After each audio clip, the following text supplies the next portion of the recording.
Hello दोस्तों, स्वागत है आप सभी का हमारे online history channel Surya online history classes पर। Good morning, good afternoon, good evening, जिस समय भी आप ये हमारा वीडियो देख रहे हो। तो चलिए, आज हम आपको क्लास 10th का चैप्टर नंबर 2 है एसिड बेस एंड साल्ट, अम्ल क्षारक एवं लवण। जैसा कि ये चैप्टर हम पढ़ा ही रहे हैं, आपको 2 लेक्चर हम दे चुके हैं एसिड और बेस के ऊपर। आज ये पार्ट 3 है साल्ट, लवण के ऊपर। तो आज हम आपको साल्ट का कॉन्सेप्ट, उसके कुछ एग्जाम्पल, कुछ रिएक्शंस बताएंगे। तो चलिए साल्ट देखते हैं कि साल्ट क्या होता है। तो सबसे पहले आपको हम बताएंगे कि लवण, साल्ट है क्या। तो साल्ट, लवण वे आयनिक यौगिक हैं। कैसे होते हैं ये? आयनिक होते हैं, मतलब इनमें आयंस होते हैं। लवण वे आयनिक यौगिक होते हैं जिसमें 2 भाग होते हैं।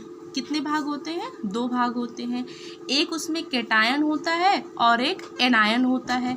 मतलब एक धनात्मक होता है और एक क्या होता है? ऋणात्मक होता है। जैसे एक एग्जाम्पल से समझते हैं इसको हम। मान लो NaCl है, सोडियम क्लोराइड, ये क्या है? साल्ट है। जब ये डिसोसिएट होगा, वियोजित होगा, टूटेगा, तो इसमें एक क्या है? Na है और एक क्या है? Cl है। Na पर कैसा चार्ज होता है? पॉजिटिव होता है, सोडियम आयन, और Cl पर निगेटिव। तो NaCl एक साल्ट था, इसमें एक पर पॉजिटिव चार्ज है, एक पर क्या है? निगेटिव चार्ज है। मतलब एक कैटायन है और एक एनायन है। तो हम कह सकते हैं कि साल्ट वे आयनिक यौगिक हैं जिसमें 2 भाग होते हैं, एक कैटायन होता है और एक एनायन होता है। ठीक है। अब देखो, जैसे कि था कि अम्ल क्या होता था? खट्टा होता था। क्षार क्या होता था? कड़वा होता था। उसी तरह जो लवण होता है वो उदासीन होता है, मतलब इसका कोई स्वाद नहीं होता है। ये उदासीन कैसे होता है? देखो, जैसे यहाँ था NaCl था, इस पर एक पॉजिटिव चार्ज था, एक निगेटिव चार्ज था। मतलब किसी भी लवण में, किसी भी साल्ट में जितने पॉजिटिव चार्ज होते हैं उतने ही निगेटिव चार्ज होते हैं। इसीलिए ये कैसा हो जाता है? न्यूट्रल, उदासीन हो जाता है। ठीक है। दोनों एक दूसरे को क्या करेंगे? न्यूट्रल कर देंगे। इसीलिए जो लवण होते हैं वो वैद्युत उदासीन होते हैं। ठीक है। आई होप यहाँ तक आपको समझ में आया होगा। देखिए, आप यहाँ तक इसको नोट्स कर लेना ज़रूर। अब देखो, वे पदार्थ जिनके जलीय विलयन में हाइड्रोजन आयन के अतिरिक्त कोई अन्य धन आयन तथा हाइड्रोक्सिल आयन के अतिरिक्त कोई अन्य ऋणायन हो, लवण कहलाते हैं। जैसे यहाँ ये हम आपको यहाँ ये बताएं कि लवण होते क्या हैं। एक पर पॉजिटिव होगा, एक पर निगेटिव होगा। लेकिन अगर हमसे कोई लवण की डिफिनीसन पूछे, हमको ये समझना होगा कि लवण है क्या। जैसे कोई भी फार्मूला आपको दे दे, उसमें से पूछे कि ये एसिड है, बेस है कि साल्ट है, तो इसके लिए ये ध्यान रखा करो कि ऐसा कोई भी पदार्थ जिसके जलीय विलयन में हाइड्रोजन आयन, उसमें हाइड्रोजन आयन ना हो, H+ के अतिरिक्त कोई भी अन्य धनायन हो, अन्य मतलब कैटायन हो, और हाइड्रोक्सिल आयन OH- आयन के अतिरिक्त कोई भी ऋणायन हो, उसे हम क्या कहेंगे? साल्ट कहेंगे। अगर आप ये कॉन्सेप्ट दिमाग में रखोगे तो आपको कोई भी फार्मूला दिया जाए, आप उसमें से ये क्लियर कर सकते हो कि उसमें से साल्ट कौन सा है। जैसे एग्जाम्पल से हम आपको समझाते हैं। जैसे फर्स्ट एग्जाम्पल है ZnSO4, इसको क्या कहते हैं? Zinc sulphate. क्या कहते हैं इसको? Zinc sulphate. अब देखो, यहाँ पर Zn पर 2+ चार्ज प्लस SO4 पर 2 निगेटिव चार्ज। देखो, यहाँ पर H+ आया, नहीं आया, OH- आया, नहीं आया, तो ये हमारा क्या हो गया? साल्ट हो गया। सेकेंड एग्जाम्पल है CuSO4, कापर सल्फेट। Cu पर क्या है? 2+ चार्ज प्लस SO4 पर 2 निगेटिव चार्ज हो गया। Cu2+ पर, Cu पर अगर 2+ चार्ज होता है तो उसको क्या कहते हैं? Q+ कहते हैं। ठीक है। KNO3 है, ये क्या हो जाएगा यहाँ? K+ plus NO3- ion. इसी तरह इसमें भी देखो, NH4+ प्लस Cl- हो गया। इसको अमोनियम आयन कहते हैं, इसको क्लोराइड आयन कहते हैं। पॉजिटिव चार्ज यहाँ क्या है? अमोनियम आयन है, और निगेटिव चार्ज क्या है? क्लोराइड आयन है। ना तो यहाँ H+ आ रहा है, ना OH- आ रहा है, तो ये हमारे सब क्या हो गए? साल्ट हो गए। ठीक है। एग्जाम्पल आप नोट कर लेना और इसको याद कर लेना। ठीक, क्योंकि क्वेश्चन आता है बोर्ड में कि अम्ल, क्षार, लवण का परिभाषा देते हुए उसके एक एक उदाहरण लिखिए। ठीक। अब देखो, जब अम्ल तथा क्षार परस्पर उदासीनीकरण अभिक्रिया करते हैं तब हमारा लवण और जल बनता है। जब अम्ल और क्षार परस्पर क्या करते हैं? उदासीनीकरण अभिक्रिया करते हैं, तब लवण और जल बनाते हैं। तो सबसे पहले हमको ये समझना होगा कि उदासीनीकरण अभिक्रिया होती क्या है। क्वेश्चन बहुत बार पूछा गया है कि उदासीनीकरण अभिक्रिया क्या होती है, उसके 2 उदाहरण दीजिए। 2-3 बार पूछा गया है बोर्ड परीक्षा में।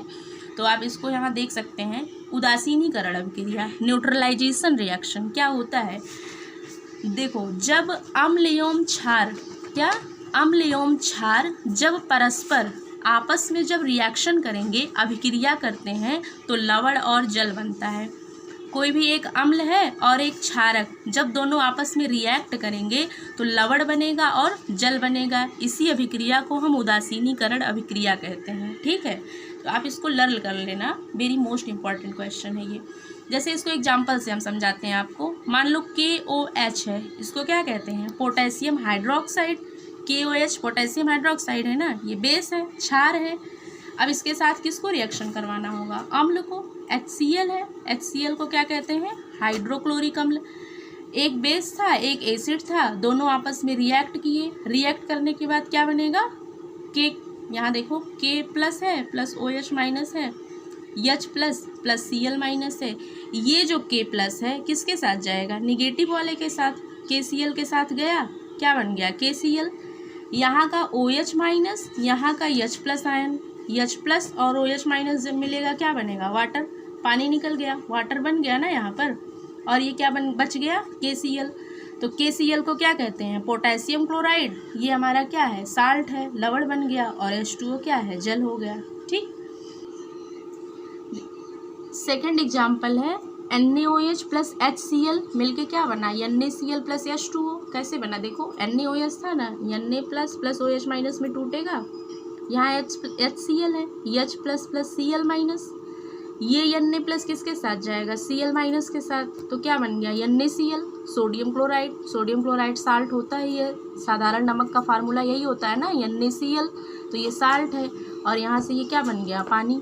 तो इसी को हम क्या कहते हैं, उदासीनीकरण अभिक्रिया, न्यूट्रलाइजेशन रिएक्शन। जब अम्ल एवं क्षारक परस्पर अभिक्रिया करते हैं तब लवण तथा जल बनता है। यह अभिक्रिया उदासीनीकरण अभिक्रिया कहलाती है। ठीक, ये मोस्ट इंपॉर्टेंट क्वेश्चन है, आप इसको जरूर लर्न कर लेना। ठीक, तो आई होप आपको साल्ट का जो भी कॉन्सेप्ट है यहाँ पे समझ में आया होगा। आप इसको नोट कर लेना और लेक्चर को ध्यान से देखना। अगर कहीं भी आपको कोई भी दिक्कत आए तो आप हमसे कमेंट करके पूछ लेना। अब इसमें आपको 2 लेक्चर और हम डालेंगे। एक है कुछ मोस्ट इम्पॉर्टेंट साल्ट है, जैसे कि ब्लीचिंग पाउडर हो गया, खाने का सोडा, बेकिंग पाउडर है, धावन सोडा है, प्लास्टर ऑफ पेरिस है।